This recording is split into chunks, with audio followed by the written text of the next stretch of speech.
Welcome to Peter and Roughie's Football Show, your daily fix of football chat on STV. The main talking points tonight, it's win or bust for Celtic in their Europa League match against Ajax. Mark Warburton is amazed that there are suggestions out there that Rangers are in crisis.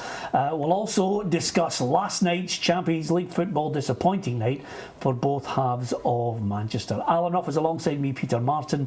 Our bookroom guest is former Aberdeen and Celtic player Joe Miller. Delighted to have Joe alongside us. So, win or bust, it's as simple as that, Ruffy, with an understrength side as well. Yeah, but it's a big night. I think a lot of the Celtic fans have been there before, obviously in a Champions League scenario, but this is a big night when players have to turn up. They know the pressures, they know what's at stake. It just remains to be seen if they've got enough experience to get them through tonight. Well, there was a suggestion that the forgotten man of Celtic might be able to come in and do a job, Joe, and I'm talking of course about Scott Allan. I think he's got tremendous talent. I think there's a great future for him. Sometimes managers can get lucky, they can be brave, they can put a young guy in who can take to it like a duck in water. Well, that's the thing, and he'll be playing without any fear.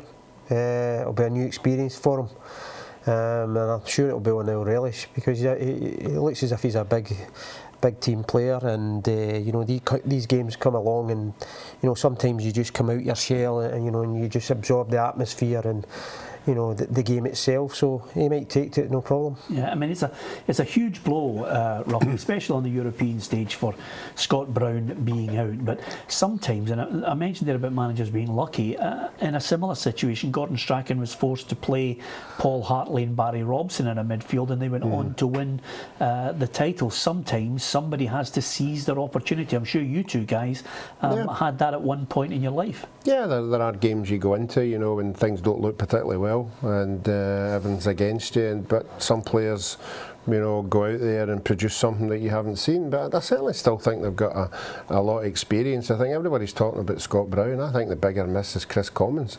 You know, I think particularly in European football, I don't know if he's going to make it, but I think him in particular. So they're going to go, it looks as if they're going to go for a midfield. I think he'd be a brave man to throw in Scott Allan. I don't think he's brave enough to do it. I think also over the years, you know, some of the European games where Celtic have been in this situation before, I think even the Barcelona game, if you remember, where they got the result, you know, they were under strength there, and he put a lot of defenders on the park with just one striker up.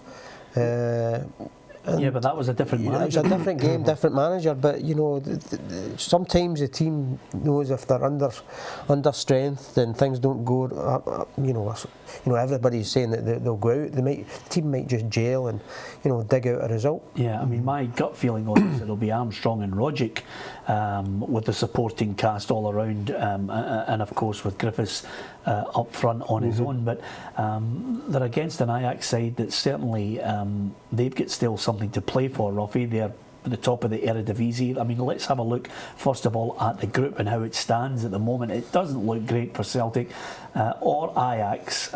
Great days in European football well and truly behind them. And I think Ajax will come with great confidence after their weekend win. Well, so the bad thing for Celtic is they need a win as well, so they're not going to come and sit in. It's not going to be that kind of game. But they've got a poor record as well. I think it's one win in away in Europe, which is, you have to say, it's a poor group. And you would like to think that Celtic would be good enough, you know, to win this one. Yep. Okay, we conducted a poll over the last 24 hours. Do you think Celtic will make it into the last 32 of the Europa League? Of course, 2 games that they have to win, Ajax and go to Turkey and win against Fenerbahce. Just 11% saying yes, so 89 saying no, it's just not going to happen. That's perhaps an indication, listen, you know, it depends how many people vote over the course of it. It depends, you know, I'm not suggesting for a minute that they're all Celtic fans, but quite simply, I think the general feeling is reflected in a number of Celtic fans who think this just isn't going to happen. No, I think it also reflects the you know, what you know, their performances over the past couple of seasons in Europe haven't been the greatest. So, you know, I think some of the fans are being realistic there, but also you might have that set of supporters who are, you know, taking part in the poll. It's maybe no Celtic supporters, but you know, they've got a mountain to climb. but you know, it's a tall mountain.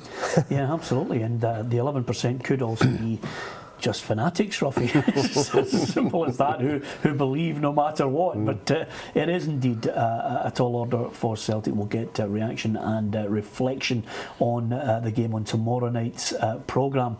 Also, closer to home, Rangers St Mirren. It's a chance to get into the Petrofac Training Cup final, where Peterhead lie in wait. Now, I'm going to let you hear Mark Warburton. First of all, Roughie, this is the Rangers manager who's amazed at some suggestions Rangers are in crisis, because obviously Hibs have drawn level with them in the league as well, and they did have that defeat against Hibs and the draw against Livingston. Yeah, I've got to be honest, I've got to be very polite what I say here. I'm amazed that the word crisis is used when they've played 14, won 12, drawn 1 and lost a game of football. If that's a crisis, then there is a crisis in football generally. So that's not an arrogant way. We're in good shape. There's no lack of confidence. The team is doing very well. The squad is more than strong enough. Yeah, it's called Welcome to Glasgow, Mark. That's how mad it gets, Joe. one draw, one defeat, and some are suggesting crisis. That's right. I mean, that's always going to be the case when you're managing the clubs like Celtic and Rangers. You know, it's just they're so fanatical, and you know, you're only judged in your last performance sometimes. You know, but I think over the course of the season, I think since he's been in there, he's done a very good job, and he'll just be building on what he's done over the past 5 or 6 weeks, where the performances have started to lift a wee bit. Yeah, I mean, listen, to be honest with you, Roughie, let's cut to the chase here. Only in Scotland could we have a situation where there's a manager at one club domestically going for a treble. Mm-hmm. None of his league wins are rated. He's poor in Europe.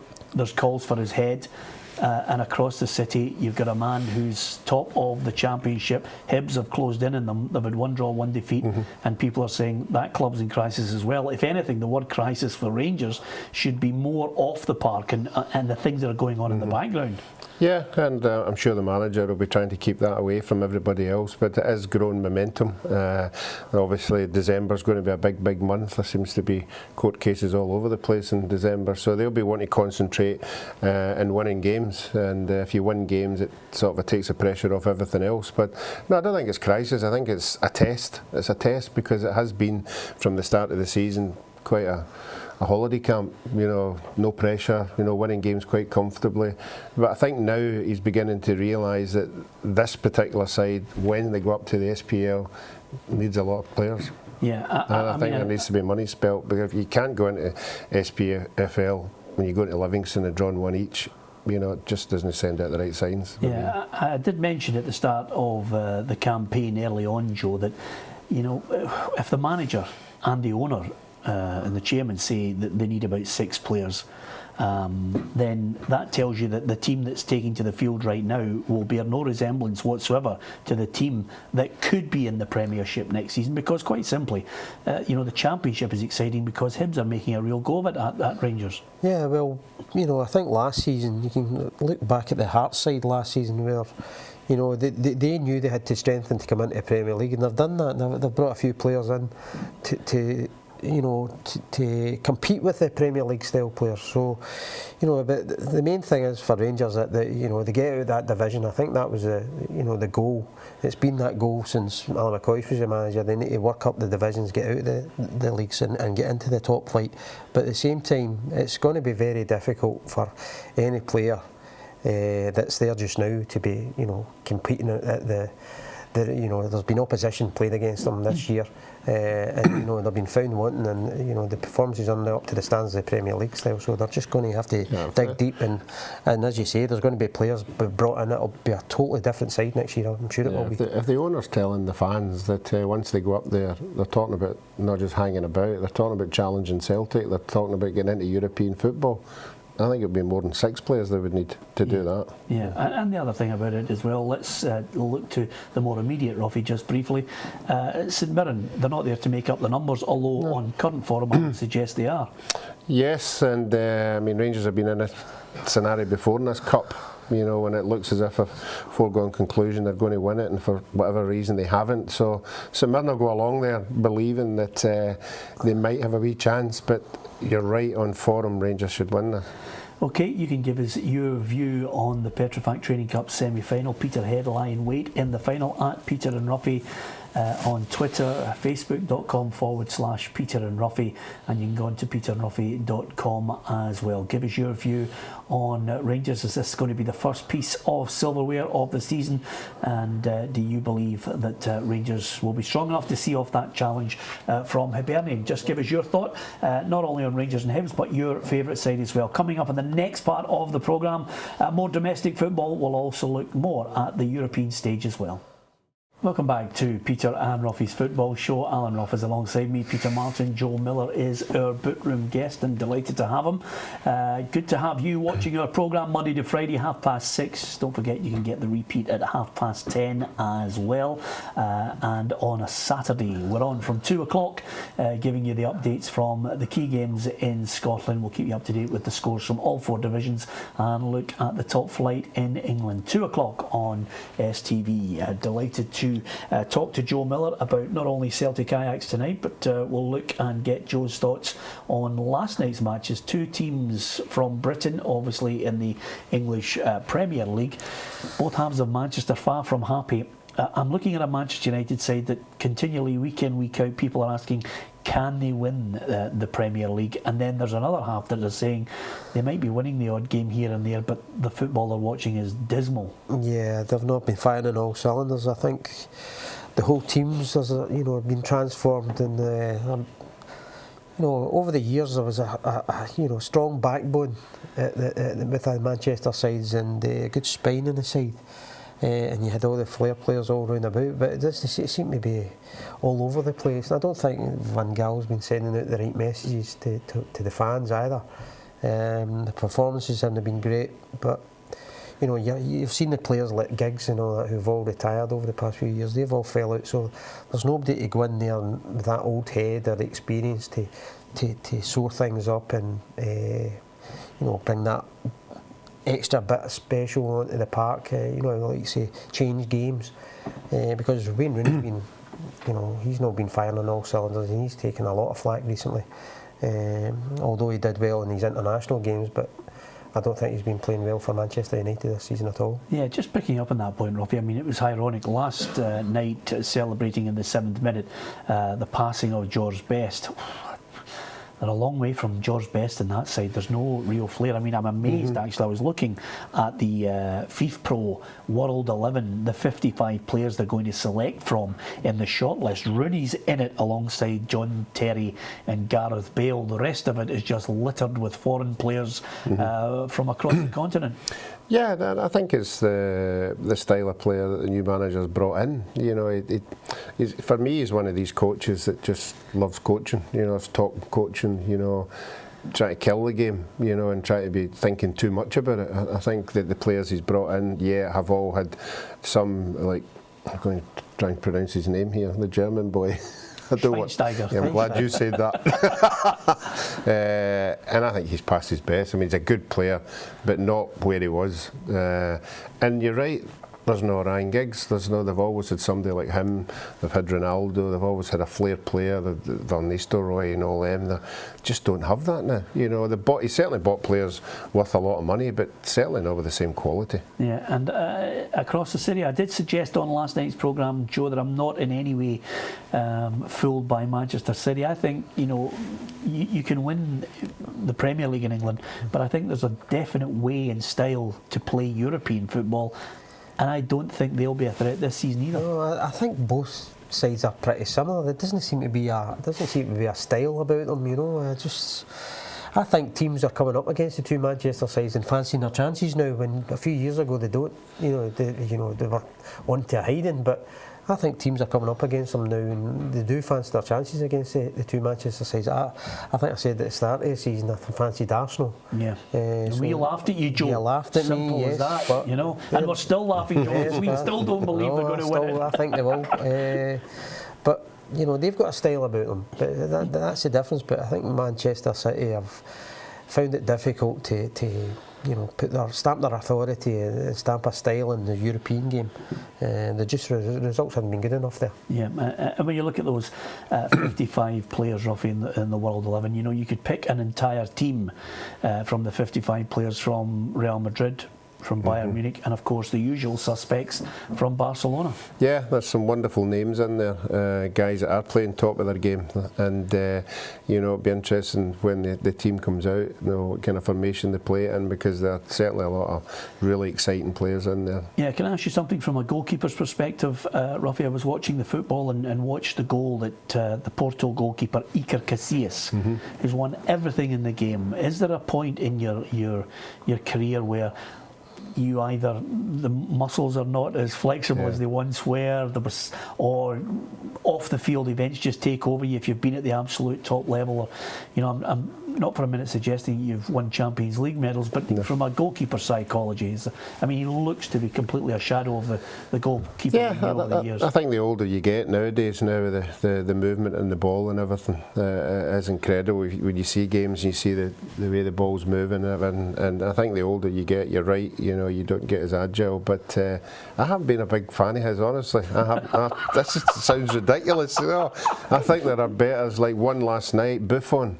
Has all the experience in the world and hasn't got any. He's just superb, and he won the game for them again last night. Casillas for me was always good in a good team with good back four in front of him, and I don't think he was tested the way he's getting tested just now. And sometimes when you've got a poor back four in front of you, you get found out. Really, but if you've got the 10 outfield players in front of the goalkeeper, if they're doing their job and attacking all the time, and they've got possession, like the Barcelona side, they just constantly attack and then they defend when they've got to defend. But the goalkeeper's virtually got anything to do. He can put you in, Pierre. Yeah, absolutely, and many have tried. But and it's just like you to cop out and say if you've got a good back four, no blame on the goalie whatsoever. It's a good amazing. one for I used to go to Parkhead and we used to get beat 6-0, and I was the man of the match. Believe that if you will. This weekend, football, we're looking forward to it on the Saturday. Tomorrow it's St Johnstone against Dundee. What a contrast for the two teams who are going to go head to head tomorrow, because St Johnstone for me, Joe, are the form team. 5 wins in the last 5, no wins in the last 5 for Dundee. This looks like a mismatch. Yeah, as and I don't know what's happened there. I think St Johnstone have turned a huge corner. The form that they had a couple of seasons ago, they went in to win the cup, and Tommy Wright's done a fantastic job there. His motivation to turn them out year in, year out has been fabulous, and it's good that he stayed at St Johnstone and he didn't take the cherry that was dangled to him to go to Dundee. I think he's done a terrific job there. Yeah, you see the form of St Johnstone. I think it's very harsh for somebody to suggest they were a long ball team, but they go into this game with players scoring goals. One of them that's been suggested, Michael O'Halloran, that should be worthy of a look from Gordon Strachan on the international setup. And of course, Stephen McLean's always a threat when he steers clear of injury. Yeah, but I think most of the success has been away from home. I think they're on 5 wins in a row away from home, which is incredible. And they are hard to beat at home. So I think you're right. McLean, O'Halloran are the 2 main players, but I don't see them as a long ball team. But let's not forget, Dundee scraped a wee draw at Tynecastle when it didn't look as if they were going to get in at the weekend. So I think they could be good enough to get another draw. I think everybody's liked the way they played when they played Rangers at Ibrox. With O'Halloran doing well and McLean doing well. So, I think the style they played that and the counter-attacking football they played, it was a joy to watch.